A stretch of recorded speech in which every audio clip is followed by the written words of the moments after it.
Doctor Mohammad ইউনূসকে বলতে চাই, আপনি নোবেল বিজয়ী ফখরুদ্দিনের মতো আপনাকে অপমানজনক ভাবে বিদায় করতে চাই না।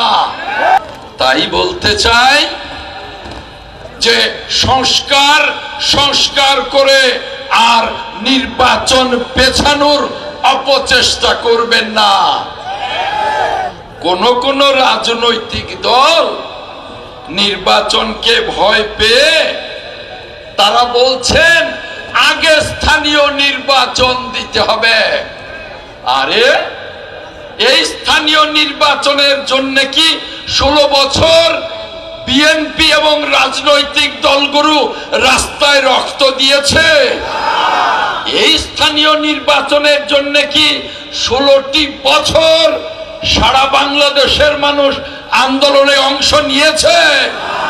আমরা চাই জাতীয় সংসদের নির্বাচন।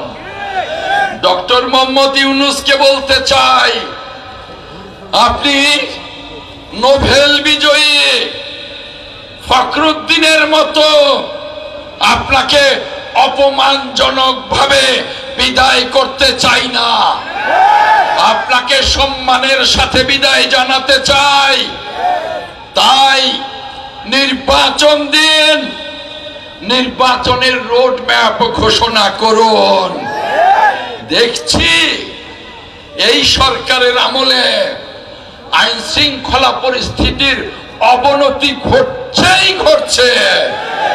ব্যাংকিং ব্যবস্থার অবনতি, সারা দেশে চুরি ডাকাতি রাহাজানিতে ভরে গেছে। বিদেশি বিনিয়োগ শূন্যের কোঠায়।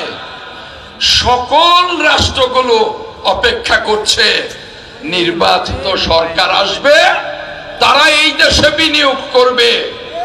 নির্বাচিত সরকার ছাড়া সমৃদ্ধি, গণতন্ত্র, ন্যায় বিচার, মানবাধিকার কোনোটাই প্রতিষ্ঠিত হবে না।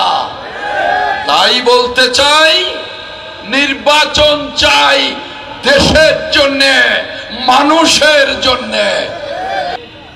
শেখ হাসিনা বলতেন আগে উন্নয়ন পরে গণতন্ত্র।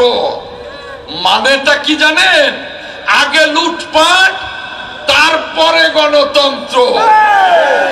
ওই লুটপাট করতে করতে বাংলাদেশ দেউলিয়া। আর এখন দেখছি এই সরকারের ভেতরে এবং বাইরে ষড়যন্ত্রকারীরা বলছে আগে সংস্কার পরে নির্বাচন। এই সংস্কার কিসের সংস্কার? যদি সংসদ না থাকে এই সংস্কারের বৈধতা কে দেবে?